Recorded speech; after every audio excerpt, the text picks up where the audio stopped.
It's the soldier, not the reporter who fought for freedom of press. It's the soldier, not the poet who fought for freedom of speech. It's the soldier, not the campus organizer who fought for freedom of demonstration. It's the soldier who salutes the flag, who serves under the flag, and whose coffin is draped by the flag, who allows protesters to burn the flag.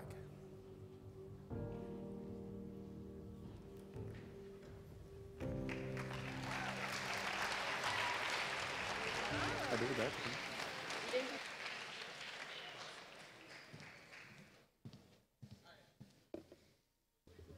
Please stand for the presentation of the flags, followed by the singing of the national anthem by William Gay.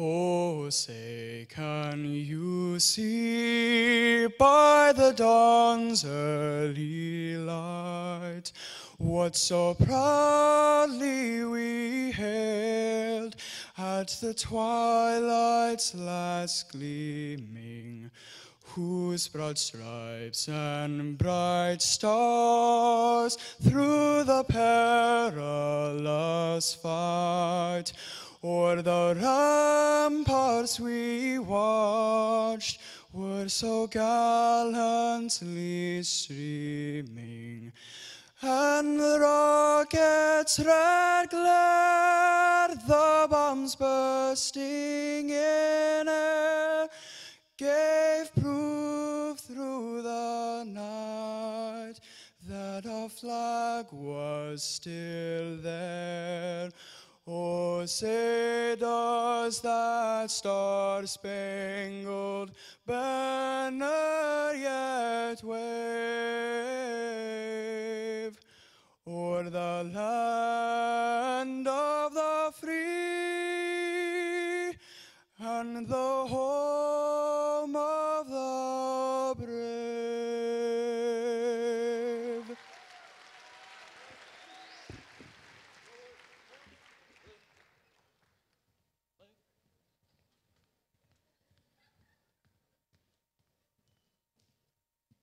Welcome to our 12th annual Hour with the Heroes ceremony.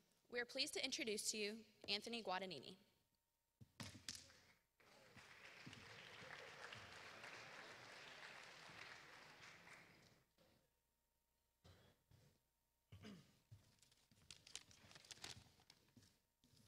First off, that was way more intense than I thought it was going to be. I wish my speech was way better than it is, so I'm sorry. So this is me, if you guys can read. Notice the 2.7 GPA, okay? That's important, all right? Study in school. I'm really honored to be here today, guys. Thank you to the Springdale School District for allowing me to come talk to you guys. It is a real high honor. I still don't know what I'm doing here because here's how it happened. Everybody knows Sergeant Thomas Brown. You know this guy over here? Yeah, that guy right there. So he comes up to me and says, hey, Sergeant G, how do you feel about coming and talking at Springdale Har-Ber High School? And before I could answer, he says, plot twist, you're going. You don't have a choice, so here I am. I really didn't know what I was going to talk to you guys about until last night. Big surprise. Veterans Day is kind of one of those days that it's a somber, morbid type of day. So I'm going to try and not make it that. But I wanted to talk to you guys about my experience and my personal feelings on Veterans Day. See, the entire total concept of today, or your program here at the school, is an hour with a hero, which I'm only getting 30 minutes, so I'm kind of mad about that. But it's an hour with a hero. The reality is, guys, no veteran feels like a hero. If you ask a veteran, every single one of us will tell you, I'm not a hero. But what we will tell you is that we probably serve with a whole bunch of them. Last night I was sitting at home and, again, had no idea what I was going to talk about. And by divine intervention, providence, whatever you want to call it, I saw a quote. And the quote was, "Teamwork is the fuel that allows common people to attain uncommon results." No veteran feels like a hero.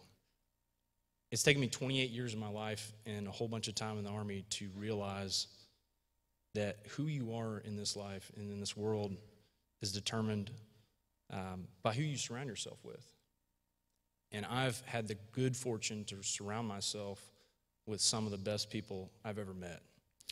So I wanted to talk to you guys about them and kind of give my story and tell you guys about how I learned things from other people through my time in the military that's kind of let me figure out this whole thing called life. So, I was born in Harrison, Arkansas. Anybody know where Harrison is? Yeah? I have all my teeth, so don't judge. Okay? Hey.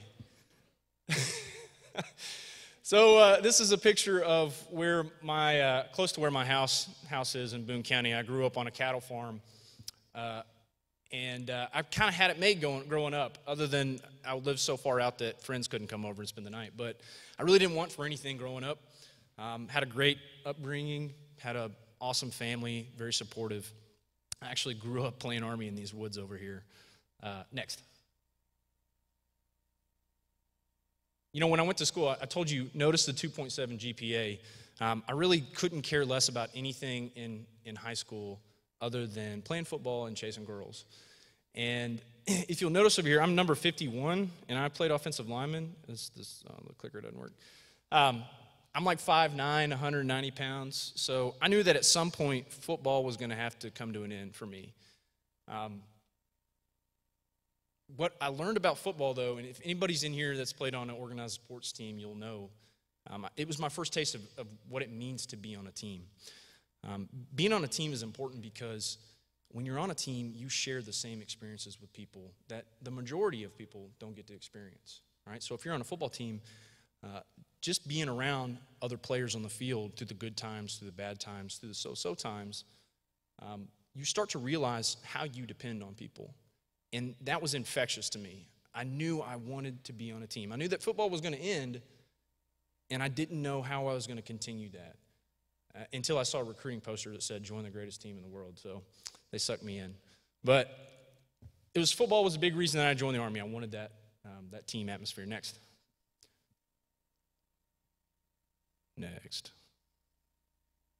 All right.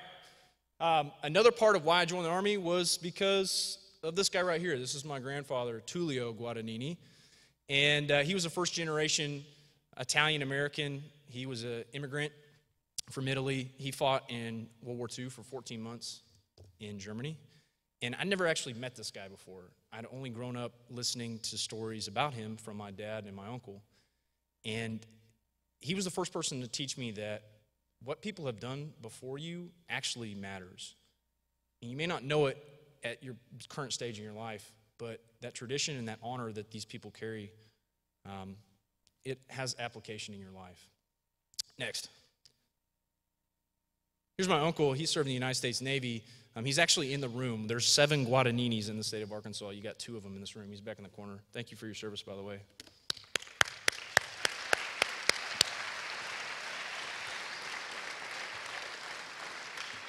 It's my Uncle Robert. He actually works for the Springdale School District. So if you ride the bus and you hate it, you go talk to him. He's got a complaint department all set up ready back there. So I grew up listening to stories about him.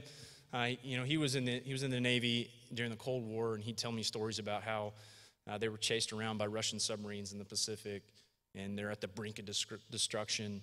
And when you hear those kind of stories and you hear about what these guys have done in their life, it kind of breeds a want to do something greater than yourself, right? Go ahead, next. So, in 2008, when I graduated high school from Harrison, barely, I sat down in a recruiting office, and I sat down with a recruiter, and I said, "I want to join the Army." And he said, "Well, okay, what what can the Army do for you? And I said, well, I would really like to throw myself out of a perfectly good aircraft. So next, please. So that's what I did. I joined the United States Army as a 11 Bravo, which is an infantryman, and I went to basic combat training right after I graduated. I thought that I knew what it meant to be on a team. However, I was quickly educated on what it really means to be part of a team. See, the United States Army, what we do is pretty tough stuff. And in basic training, we train our soldiers on those adverse situations, so you're prepared. I'm from Harrison, Arkansas. I don't know if you know anything about Harrison, but we're really diverse over there, not? And true story, I'd never actually had a conversation with an African-American man until I had gone to basic combat training. So, of course, the Army has got this country bumpkin, Italian country bumpkin from Harrison. They decided to put me in the same bunk as a 35-year-old black man from Virginia Beach with tattoos all the way up and down his arms. And for the first 2 weeks, we hated each other. He called me a honky, I'm pretty sure, a couple times. I really didn't know what he was saying for most of those first 2 weeks. But the guy's name was Nathaniel Green, and he taught me what it means to respect people. Because whether you're black, white, red, yellow, purple, we're all Americans. And he really taught me that we had made the same commitment, and he taught me what it means to respect everybody for who they are. Because we all bleed red, white, and blue. Go ahead, next. So, in 2009, I got to my unit in the 82nd Airborne, and like immediately they told me, hey, surprise, you're going to Iraq. And at that point, I was like maybe two or 3 months I'd been at my unit, and I was affectionately known as the FNG, which is the fantastic new guy. And not really, though.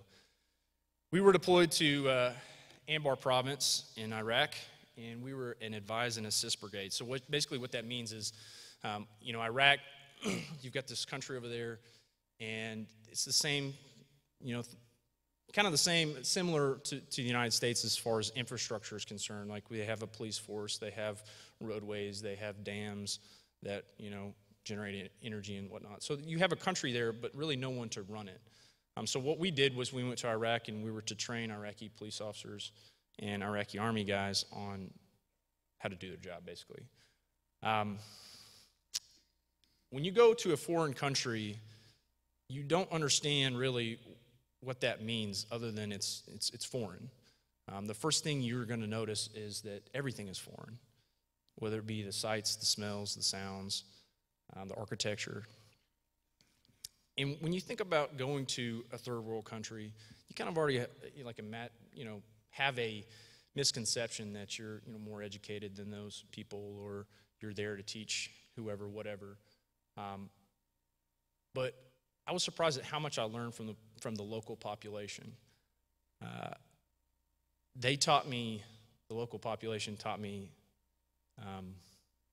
what it means to be appreciative of the United States, because we live in the greatest country in the free world, America, if you didn't know that. This is a picture of where I lived for 8 months. It's a place called JDAM Palace. They call it JDAM Palace because in the initial invasion, a JDAM is like a laser-guided rocket, and it hit this palace. It's one of Saddam's palaces. So there was a giant hole in the middle of it, and we called JDAM Palace because it's a JDAM that hit it. Go ahead, next. Next, please. When you think about being overseas for a long time, I was there for 12, 13 months. That's a long time away from your friends and your family, and you develop a really close-knit bond with a lot of guys. Most of what we did was go out on missions, but we had equal amount of free time. And a lot of that free time we took up by doing things that you normally do, playing sports, volleyball. Next.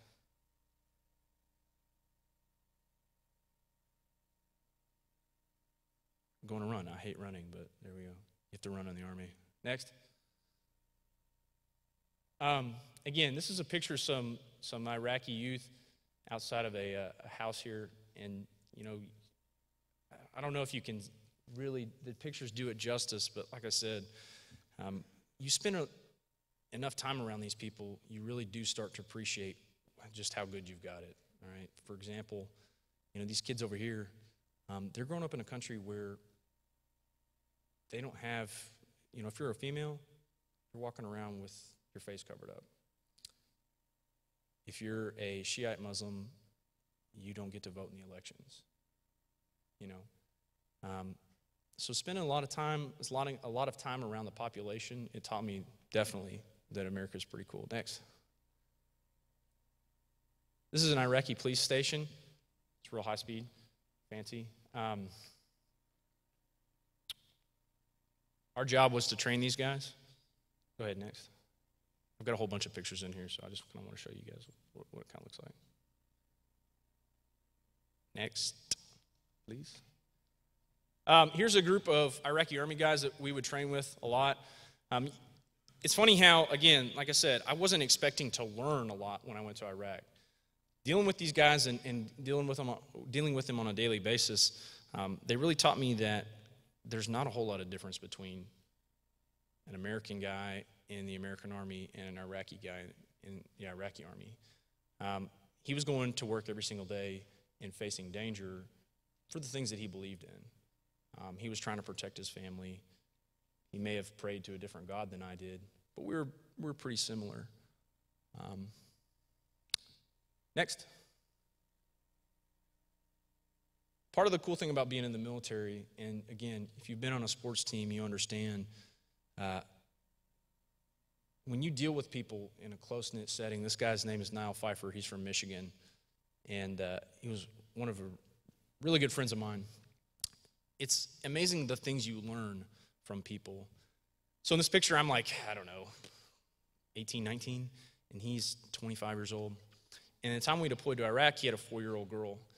And he taught me things about being a father when he was 25, when I was 18, before I even really thought about ever having kids, because I was able to see how he was a father, right? And the point I'm trying to make is people that you serve with in the military, you are so close-knit with those people, you really kind of depend on them. They're your family. And they determine whether you're going to be successful or not. Because I promise you, you may serve with somebody that has not done the things that you have, and then you're going to serve with people that have done the exact same things that you're going to do in life. It's a pretty unique thing. Go ahead, next. This is a picture of a typical house in rural Iraq. Can you imagine living in that? It's crazy. Go ahead, next. There you go. There's me and Pfeiffer again, out in the desert. Next.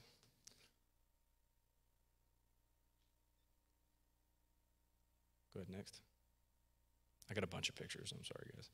All right, so one thing here, I'll include this picture, and I don't know if Springdale was going to be happy about it, but when you're away from your family for 12 months at a time, extended period of time, you really start to understand how the little things matter in life, okay?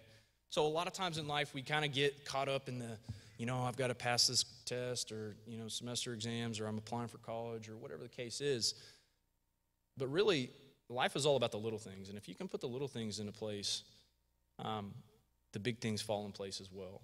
In this picture right here, this is on Christmas Day in Ramadi, Iraq, and the Army had given us each person 2 beers, all right?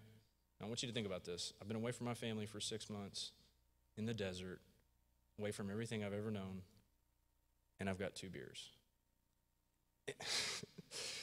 And I promise you, if you would have gone into 1 million households on Christmas Day and talked to 10-year-old, 8-year-old kids opening gifts from Santa Claus, they were not as happy as we were, all right? I promise you. So you appreciate the little things in life, right? Next. So when we got back from Iraq, the United States Army, since we had just got done training a bunch of Iraqi guys, they wanted us to train with some other soldiers that were going to do the exact same thing we had done. So they put us in, I got stationed in Fort Polk for a little while, and they asked us, hey, we want you to go be Iraqis. So we went down there with Iraqi-American immigrants, and I basically lived in a mock village and played an Iraqi guy. And the Army asked us, hey, immerse yourself in their culture. Find out as much as you can so it's an authentic experience. This experience taught me that there's two sides to every story, and you have to be courteous of other people no matter what. If you think about it, if you're in a foreign country with a bunch of people that don't speak the same language as you, and I'm carrying around a gun, it's easy to not think about these people's feelings because I'm more powerful. But having this experience in dealing with those Iraqi American immigrants and training, it really opened up my eyes as to why it's important to just be nice to people. Just be nice to people. This guy right here, his name's Justin Lansford, and I'll talk about him later, but again, he's probably my best friend in the world, and when I first met him, he was actually in our unit in Iraq for like 2 months. I actually didn't talk to him because I hated him, and I told him, you don't talk to me at all. And lo and behold, over the course of, the next 3 years that we lived together in the Army, he wore me down and we became really good friends. Go ahead, next. So when you're not deployed in the Army, basically everything you're going to do is about building that team, whether it's physical training, next, or just training. This is a picture of me teaching a young soldier how to use a cruiser weapon. That's me over there in the far right. When I got back from Iraq, I was put in my first leadership position, and if you think you are done learning things when you become a leader or when you get put in a position where you're teaching people, get ready because you're going to learn a whole bunch real quick. Go ahead. Here's us in the back of a C-17 about to jump out of it. Next. All right, so in 2012, I know I'm kind of all over the place, guys. I'm sorry. In 2012, my unit was told, hey, you guys are going to Afghanistan. It was going to be the last major offensive in Afghanistan. So just a little bit of history here. So everybody probably has heard of Kabul, which is up north, and then everybody's probably heard of Kandahar, which is down south. And we've always had a significant amount of guys that are in those two areas. Those are kind of like the major population hubs in Afghanistan. So right there in the middle, there's this place called Ghazni, and it's kind of like the wild, wild west. So the Army tells us, they say, hey, check it out. There's a bunch of stuff, bad stuff, like drugs and explosives and weapons coming from Pakistan. So we want you to go and just stir the pot a little bit in Ghazni, okay?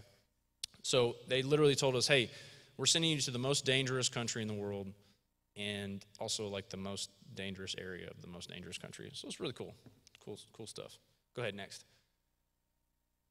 Here's some pictures of Afghanistan. There's some camels down there if you can't really tell. But again, going from the pictures of Iraq, you can kind of see they've got houses and stuff. Literally mud huts in Afghanistan. Literally mud huts. You want to talk about appreciating stuff? Yeah. Go ahead, next. This is a picture of where we lived in Afghanistan. This is on Fob Aryan. And if you can see anything, you're living in a tent for 9 months of your life. It's pretty cool. A lot of mud. It's good stuff. Go ahead, next. I put this picture in here because, again, it shows the little things in life. I used to joke with my soldiers that I was either A, a real man, or B, an idiot, because I slept with 800 pounds of explosives at the foot of my bunk every night. Funny story, if you top left there, that's actually a bottle of the most girly shampoo you could imagine. It was Japanese rose lily tiger or something, I don't know. But anyway, so we got it from this, you get care packages overseas. People, the country that we live in is awesome. And they send you packages from all over the place, right? So we got one from Texas, and we got care packages from elementary schools, and it's the handwriting's in crayon. It's thank you for your service, kill the bad guys, and stuff like that. It's good stuff. It's good stuff. Kids are awesome, by the way. Maybe one of you guys wrote that. I don't know how long ago that was for you. But so we got this super girly shampoo. And I thought to myself, nah, I'm not going to use that, right? And then I realized I'm in a tent full of dudes for 9 months. I use that shampoo every single day, all right? This kept me sane. Go ahead, next. This is a picture that I got, speaking about care packages and little things. It's from my buddy that served in the 82nd with me. He sent me a picture of this. And again, on the back of this picture, there's an actual picture he sent me. And on the back of it, it says, hey, Brindley wanted to come visit her Uncle Guad. That's what they call me, Guad. And, I had a particularly rough time that day. And I opened this letter, and I saw this picture, and it instantly changed my mentality. The little things in life. Go ahead. Here's some pictures of some Afghan kids in a typical village. I don't remember the name of this one. Go ahead. I know I'm going really fast, I'm sorry. Yeah, look at that. This is a picture of me and my truck crew. So there's my buddy Justin again there in the middle there. Over here on the left is my driver, Murphy. His name's Murphy. A lot of what we did was at night. And at night, you think about it when you're a kid. Night's probably not your favorite time in the world because it's scary at night. But in the military, most of what we do is at night because it gives us an advantage because the enemy can't see us. But one thing I learned at night, it was pretty unique. Imagine, if you will, if you were to turn off all the street lights in Springdale and you walked around neighborhoods at night, able to see in people's houses. I know that sounds kind of creepy, but that's what we did. Anyway, one thing I learned is you're in Afghanistan, people are living in mud huts, and nothing's really different. People still reading their kids bedtime stories and having family dinners. It's a pretty unique experience. Go ahead, next. Here's a picture of a Chinook. We're about to go in that and do an air assault mission. Go ahead. There's my truck again. It's a sweet do-rag, right? All right, so a lot of what we did in Afghanistan was going and patrolling villages and looking for weapons, caches of weapons, drugs, illegal stuff like that. We were basically police officers. A lot of walking around. Go ahead, next. There's a picture of me. I used to be way cooler than I am now. This guy right here, talking about the people you meet on the left-hand side, his name was Thin Nguyen. He was actually a Vietnam War refugee. He was brought to the United States. Have you ever seen, I don't know if you guys have seen those pictures in American history class of Vietnamese people fleeing communist Vietnam in the 70s. He was a kid back then. And he was actually he was adopted by a family in Idaho. And most patriotic guy I've ever known. He could barely speak English. It was like broken English. He called me Wad, right? And most patriotic guy I've ever met. Anyway, next. There's a cool mountain. Most of what I did in Afghanistan was take a machine gun up on top of one of those hills and sit and watch.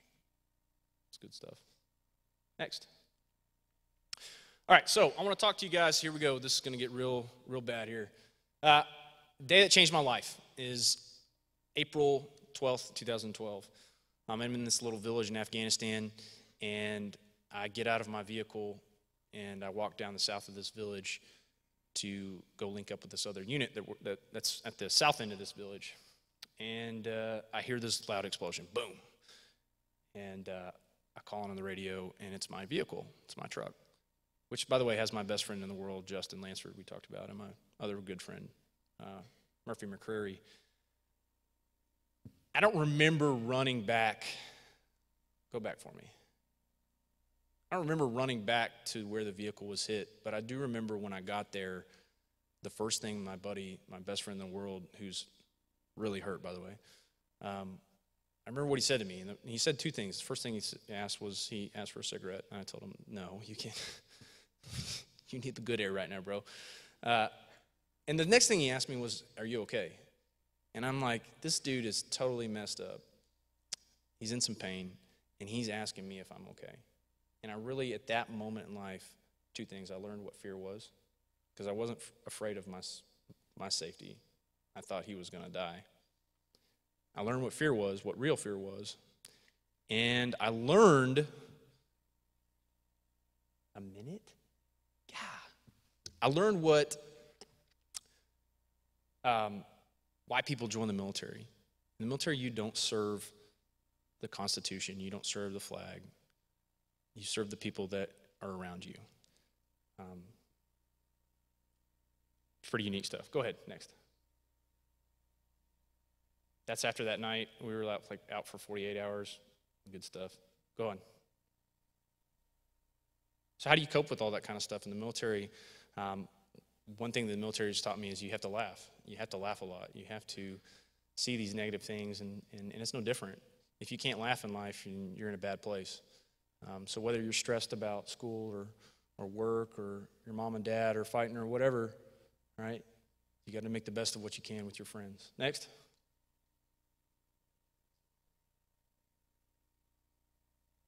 Go ahead, next.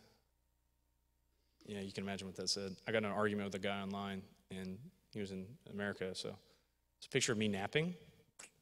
Go ahead. Go ahead. So that's my buddy Justin when we got back home. He made it, by the way. Lost a leg, but he's okay. Doing good. Next. So this is him at Walter Reed. Walter Reed, if you guys don't know, it's where our nation sends our wounded warriors. It's a rehabilitation hospital. So for about 6 months when I got back from Afghanistan, I would go and visit him. And one of the things that he taught, or going to this place, taught me that no matter what you're going through, there's always somebody that's got it worse than you. So keep that in mind. Go ahead. Next. Here's a picture of me when I got back from Afghanistan and decided, hey, I wanted to be a normal person again. I started going to school at the U of A, and I got to award my driver the first Purple Heart on the U of A campus since World War II. It's pretty cool. But when I was in college, I started to realize that just because I'd been to war doesn't mean that my troubles were over. And whether you're a college student or whether you're in Afghanistan, you're going to have stuff that you deal with on a daily basis that's not great.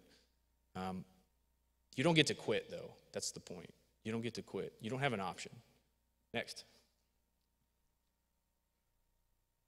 So that's my buddy Justin, the one I told you about. We lived together for 3 years, went to Afghanistan, Iraq.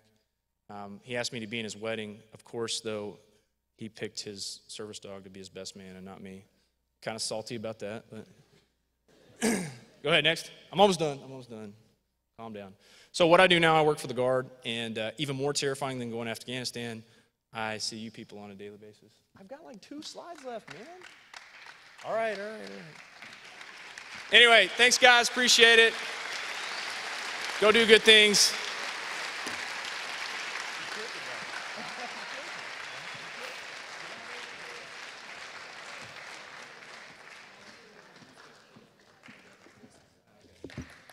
At this time, we would like to thank our Veteran of the Hour, Anthony Guadagnini, for sharing his story with us. We're honored to have you here today.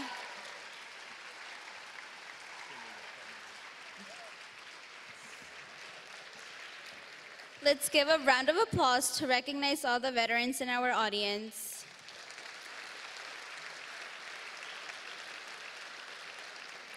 On behalf of East, we thank you for attending today.